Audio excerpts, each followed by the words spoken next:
வணக்கம். திண்ணை. உங்கள் வீட்டில் திண்ணை இருக்கிறதா?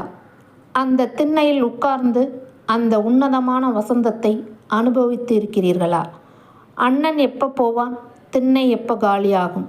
கிராமங்களில் புழங்கும் இந்த சொல்வாடையே திண்ணைகளின் முக்கியத்துவத்தை சொல்கிறது.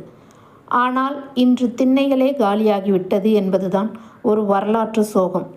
வாசல், திண்ணை, நடை, ரேழி, தாவரம், பாவுல், கூடம், கூடத்து உள், முத்தம், தொட்டி முத்தம், கொல்லை, ரெண்டாங்கட்டு, சமையல் உள், கொல்லை தாழ்வாரம், கிணத்தடி, கோட்டை அடுப்பு, மாட்டுத் தொழுவம், தோட்டம், புழக்கடை, இப்படி பல்வேறு நிலைகளை கொண்டது அந்த கால கிராமத்து பாரம்பரிய வீடுகள். நம் கிராமத்து வீடுகள் அழகே தனி. ஓலை குடிசையின் ஒட்டு திண்ணையும் தொடங்கி ஓங்கி உயர்ந்த மச்சு வீட்டின் வரவேற்பு திண்ணை வரை அன்றைய மக்களின் அன்றாட வாழ்வின் ஒவ்வொரு நிகழ்விலும் நீக்கமர நிறைந்திருந்தன திண்ணைகள். இன்று திண்ணைகள் இருக்கும் இடத்தில் 2 சக்கர வாகனங்களும் 4 சக்கர வாகனங்களும் வாடகைக்கு கடைகளும் இருக்கின்றன. இப்போது எந்த வீட்டிற்கு திண்ணைகள் இல்லை. மக்கள் மனதில் பரந்த எண்ணமும் ஈரமும் இல்லை.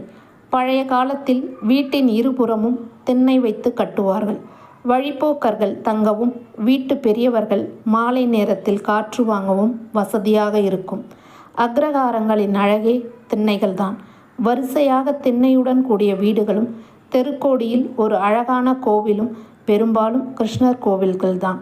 அழகோ அழகு, பின்னாடி பொழை.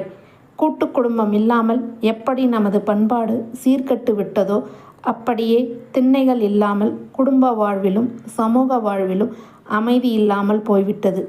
ஒற்றை திண்ணையை விட இரட்டை திண்ணையே விசேஷமானது. வீட்டுக்கு வருபவர்களை உட்கார வைத்து பேச வசதியாக இருக்கும். மாலையில் காற்று வாங்கவும், அருகில் வசிப்பவர்கள் கடந்து செல்லும்போது குசலம் விசாரிக்கவும், வீட்டு பெரியவர்கள் மாலை திண்ணையில் அமர்ந்து கதை பேசவும் திண்ணைகளின் பயன்பாடு அளப்பரியது. எல்லா நேரமும் எல்லா திண்ணைகளும் ஏதோ ஒரு செய்தியை சொல்லி கொண்டுதான் இருந்தன. அதில் அமர்ந்துதான் பாட்டிகள் பேரன் பேத்திகளுக்கு கதைகள் சொன்னார்கள். இளையவர்கள் பல்லாங்குழி விளையாடினார்கள். பெரியவர்கள் பரமபதம் ஆடினார்கள். அப்பாக்கள் அரசியல் பேசினார்கள். அம்மாக்கள் ஊர்க்கதை பேசினார்கள்.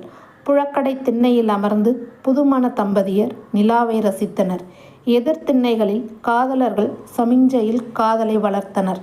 திண்ணைகள் பள்ளிக்கூடமாகவும், அரசியல் மேடைகளாகவும், நடன அரங்கமாகவும், கலைக்கூடமாகவும், விளையாட்டு அரங்கமாகவும் தேவைக்கேற்ப மாறிக்கொள்ளும் இயல்புடையதாக இருந்தது.